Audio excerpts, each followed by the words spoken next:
In 1907, Britain and France embraced Russia. They used honey, come, in a triple alliance, Britain, France and Russia. And the honey that they used to trap Russia was that if we win the war that's coming with the Ottoman Empire, you will get Constantinople, which is what Russia wants.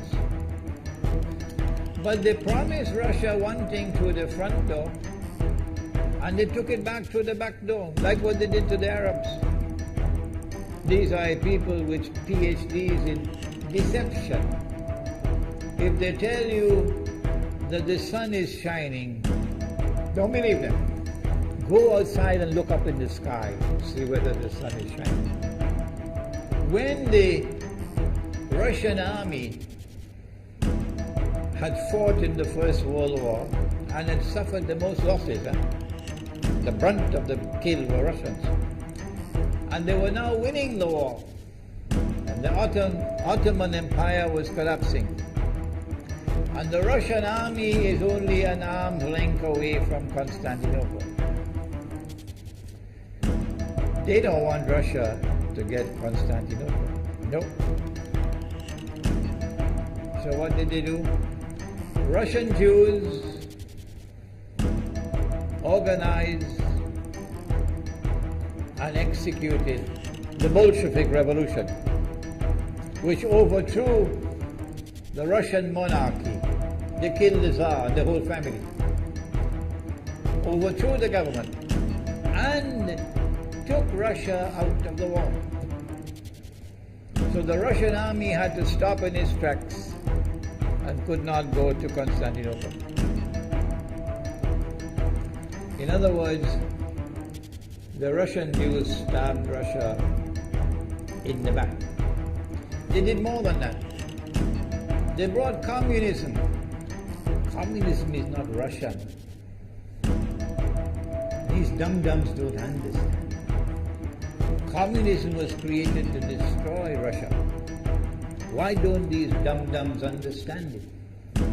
Communism is not Russian. Communism was created to destroy Russia, to destroy the Russian Orthodox Church. So they brought communism in the Soviet Union.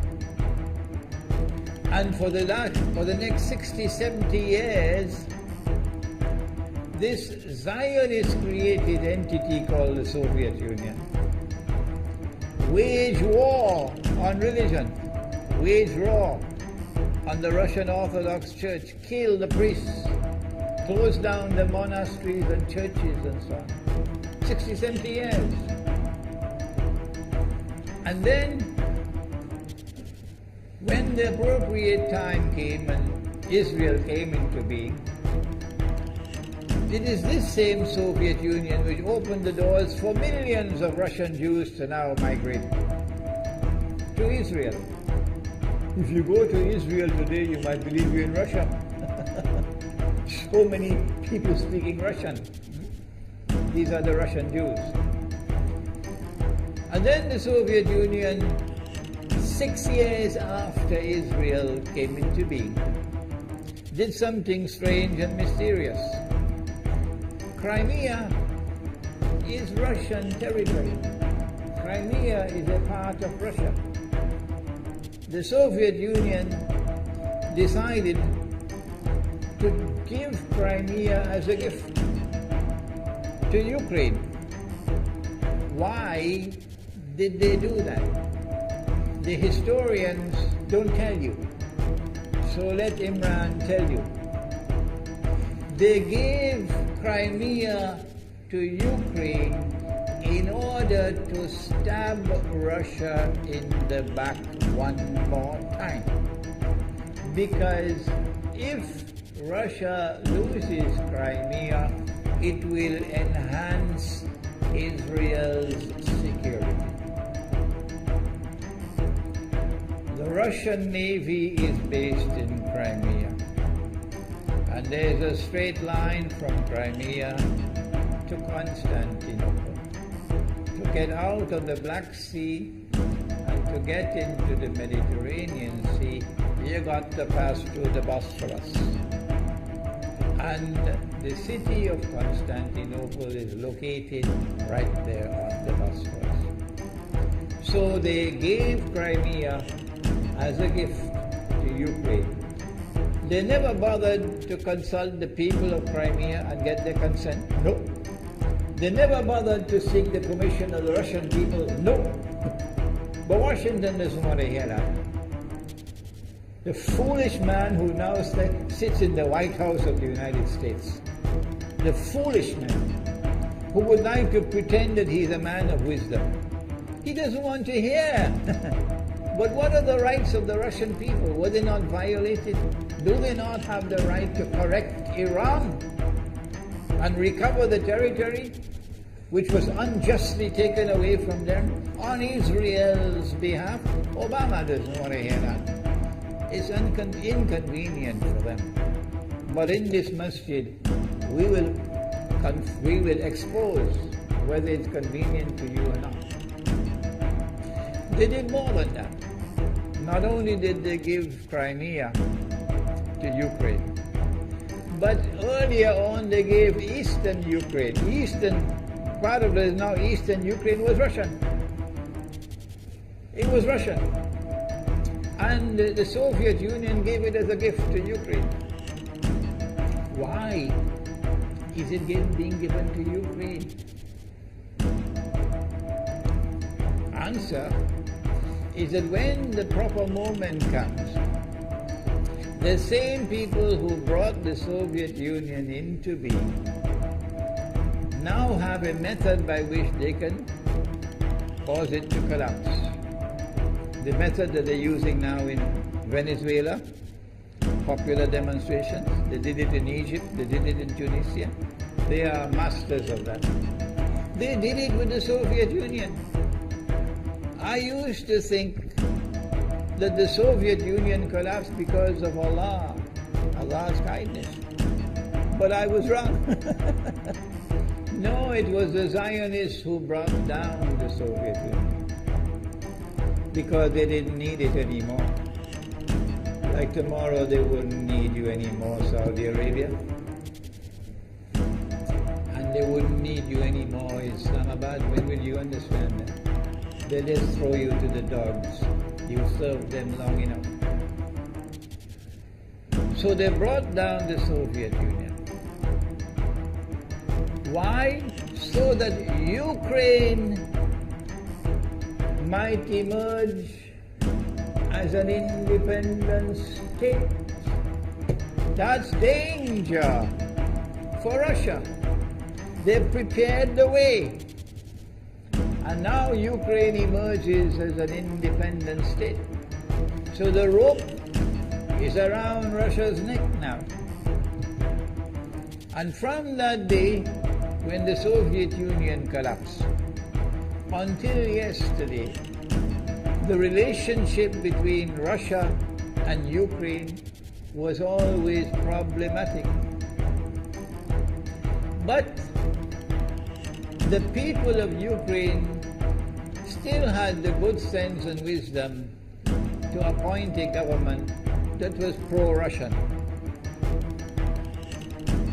The Zionists decided it's time for us to use our, the street demonstrations.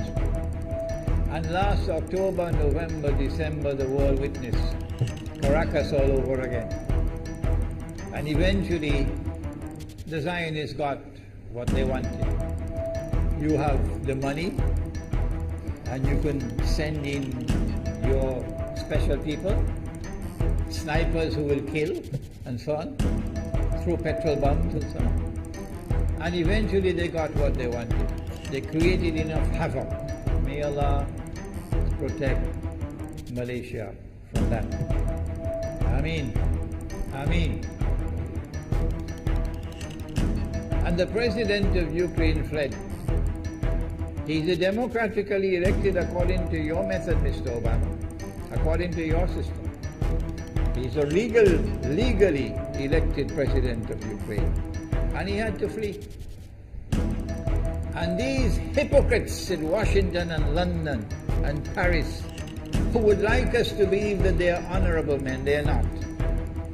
Instead of standing on the side of the legally appointed president and demanding the rule of law, they all showed their colors as hypocrites in immediately recognizing the new government in Ukraine. The new government in Ukraine is anti-Russian. That's what they wanted. That's why they brought down the Soviet Union, to bring in a Ukraine into being as an independent state, and then to eventually get an anti-Russian government in Ukraine. If by Allah's kindness Putin had not intervened and been so spectacularly successful, this is what the plan would have been. The new government in Ukraine would have joined NATO, and Russia could not stop it. And when the new government in Ukraine joined NATO, NATO will then send its armed forces into Ukraine. It could include nuclear weapons. Then Ukraine will pick a fight with Russia and decide that Russia must now vacate Crimea. Shut down your naval base. The rope is now tightened around your neck. Russia has to put its tail between its legs and withdraw its fleet, Black Sea Fleet, from Crimea. Russia is no longer a naval power. Quick crack, you finish. And Israel will celebrate. That was the master plan. But Allah planned, and Allah's plan was successful. And it is time for the Muslim world to recognize and to see, I cannot influence governments, so what can I do? Don't bother, you waste your time with governments. But the people can understand that this was Allah's plan. They planned, the enemy planned for so long, and at the last moment Allah intervened. And Putin was able to get the people of Crimea to vote in a referendum. And they voted 90-something% in favor of returning to Russia. They were a part of Russia, and they want to return to Russia. So Putin was successful in delivering to the Zionist movement